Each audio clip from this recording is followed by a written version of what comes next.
Hey, what's up guys? Welcome to this player review with me, boy FIFA 1 HD, where we're going to be taking a look at the 84 rated inform Axel Witsel card. Now before we do, as always, if you enjoy the video, please remember to hit the hell out that like button, as that will really help me out. And also the subscribe too, if you are new to the channel. And if I can help you guys out in any way, maybe you've got questions about Witsel, the team that I used him in, or just FIFA 19, then ask away in the comments as I'll be happy to answer those questions for you. So, we've had a look at the team and the formation, the position that we've used him in. Now we're going to have a look at his attribute details. And as you can see, he's a very consistent player. Very good stats throughout. Everything 70 or above on the overalls. A really solid player for that midfield role. His pace is okay. It's usable. Acceleration does let him down a little bit at 69. But sprint speed is okay once he does get going at 77. His shooting column is decent. Obviously, as you can see, I have upped those main stats by quite a considerable distance, but his attack positioning overall at 79 is usable, finishing okay at 74, really good shot power at 82, and very decent long shots at 78. Also his penalties are incredible there at 85. Passing is really good as well. 81 vision is a really usable stat. 86 on the short passing is also incredible. Long passing also very good there at 81. Another area that stands out is definitely his dribbling. He's got very good agility, although his balance does let him down, but his ball control, dribbling and composure mean that he is very good on the ball. His defensive side of things are also really decent. Good interceptions, his heading and jumping combined with his strength to make him very good in the air, very good with the ball and holding people off with that strength. His stamina is also right up there at 90, a really lovely stat. Good marking, his stand tackle and side tackle are also pretty good, and his aggression there at 79. So we've seen the attribute details, guys. Now let's jump into some in-game footage and hear what I thought about him.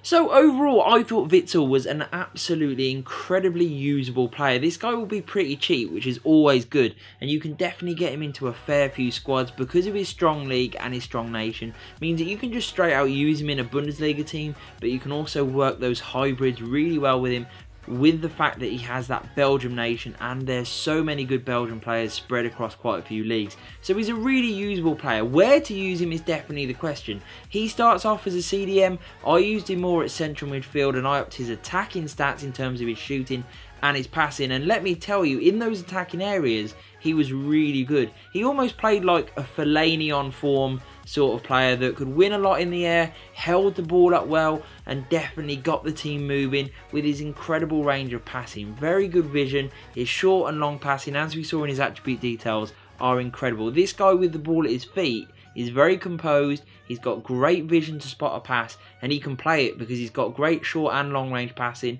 His crossing isn't amazing, so we do find him in wide areas. It's okay, it's usable, but it's not really where he'll excel. Definitely playing the ball with his short and long range passing is where he is all about. And because of that pinpoint accuracy, you'll definitely rack up a fair few assists along the way. When it comes to shooting, I actually found him to be much better than you may have thought. His attack positioning and movement overall was incredible. Always giving and going, getting into those areas where he can really hurt your opponent, and then when he gets in those areas, his finishing was absolutely incredible. Now obviously I did up this area a lot, but afterwards it was really good, and if you are looking to use him in more attacking areas, I would recommend doing similarly, because for me, once I'd done this, he was an absolute predator inside and outside the box because he had very good movement. His finishing, his shot power and his long shots made him able to score an absolute ton of goals from all sorts of angles and ranges, and he was also really good with his head. Very good heading accuracy, his strength in the air and his aerial prowess meant that from corners, set pieces or just general crosses, this guy when he's in the box is going to be very deadly. Now in terms of his pace, yes, he isn't the quickest, and that is something you'll have to contend with. You could up this if you wanted to, but overall I found him to be pretty usable. He had such great strength and aggression that actually it didn't matter that he was a little bit slower because no one could really get the ball off him. In defensive situations, I found him to be really useful. Good interceptions meant that he could win the ball back without really having to do much work, and then when he did have to make a tackle, the fact that he had decent stand and slide tackle combined with his aggression and his incredible strength meant that he was a very good player, and you could definitely use this guy as a more defensive player. You could use him at CDM. I think he's a better central midfielder, if I'm being honest, because then you get to really take advantage of everything he has to offer. But if you are going to use him maybe at cam or CDM, put the right chemistry style on him to really up the areas that matter in those positions, and you will have one hell of a player in those areas. So a very versatile card, one that I would definitely recommend if you do have a Bundesliga team or maybe one of the Belgium hybrids. This card is definitely one to consider. So I hope you enjoyed the review, guys. If you did, hit that like button, hit the subscribe, and peace.